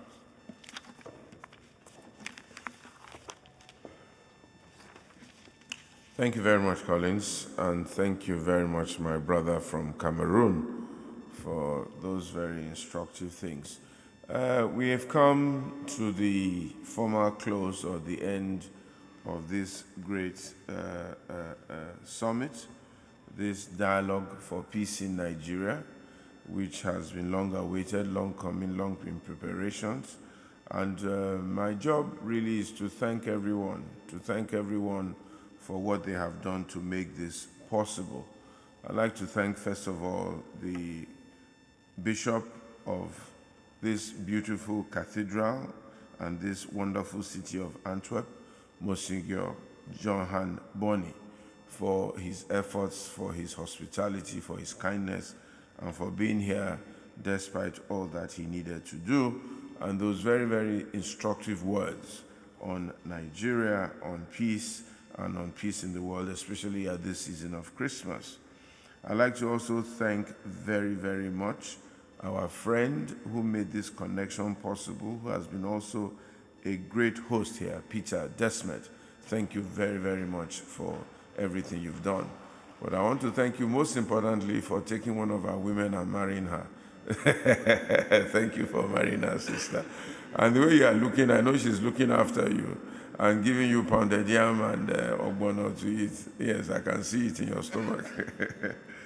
Thank you so much, Peter. You're awesome for making this possible. I want to thank the beautiful city of Antwerp for receiving us and keeping us warm despite the cold. You can see that Antwerp have provided a jacket for me, giving me a sweater and giving me all sorts of gloves and everything for being here. Fatima, I know it's been busy for you. I hear you came in from Oslo today, and you are going back to Oslo. Thank you very much for all that you have done, your great love, and for your support of Rebuild Nigeria. I want to thank Jumoke also for her love and her effort. Lara, thank you so much for everything. You've been fantastic in bringing this to the world. Miriam Alnochi, I want to thank you for being here and for all you did, and for being a great politician that you are. Maybe one day you'll be president. Is it president? You have your prime minister. Prime Minister of Belgium, and then I'll be happy to say that I know the Prime Minister of Belgium. And if I'm a true Nigerian, I'll come and get a contract from you, maybe to rebuild the railway or to rebuild the central station. I want to thank Collins. Collins, you've done an awesome job putting this together. I think we need to give Collins a round of applause. A round of applause for doing this. And of course, Onyeka and Ngozi for the rapporteuring that they've done today. I want to thank my brother, Prince Akenzwa, for also his kindness, his support, and welcoming us to Antwerp and making the connections that he has made. And of course, the ambassador to Belgium, the Nigerian ambassador to Belgium, here ably represented by my brother, but I think he's had to leave also. Or is he still there at the back? Oh, you're still there. Oh, thank you very, very much for coming. Please give our love and our regards to the ambassador. We look forward to meeting him personally when we come next time. I want to thank everyone for coming. I wish you all bon voyage to your various homes and your various respective places. As Colin said, there's light lunch, finger foods available right after this, so please don't rush off. Let's meet each other, exchange cards, and love on one another, and at least amongst ourselves, be peaceful. But most importantly, I want to thank Nigeria also. for creating the opportunity and making it possible for a lot of us to be out here. That in spite of all the conflicts, in spite of all the challenges, in spite of all the difficulties, Nigeria is still a place where you can express yourself. Nigeria is still a place where you can be your own person. Nigeria is still a place where you can stand and talk and you'll be heard. Nigeria is still a place where you can fight back. And Nigeria is still a place of great hope, very great hope. And I see a great Nigeria. And I know that Nigeria definitely will be great and be very great indeed. Finally, I'd like to thank our Lord Jesus Christ, the Savior, the Redeemer of the world, for bringing peace to this world in this season and in every season. Joy to the world. The Savior has come. Let earth receive her King. I want to thank God for peace, even in our time. And then all the technical support that we've gotten, the camera people, the equipments, the technicians, everybody, I thank you all. God bless you all, and have a very, very warm Christmas. God bless you. Thank you. Thank you so very much. On that note, ladies and gentlemen, we'll invite you to the plaque. That is the cafe attached to the cathedral, where I believe Mrs. Gladys Iyamu is awaiting us with some finger food. So, thank you on my part, and let's go for light lunch. Thank you.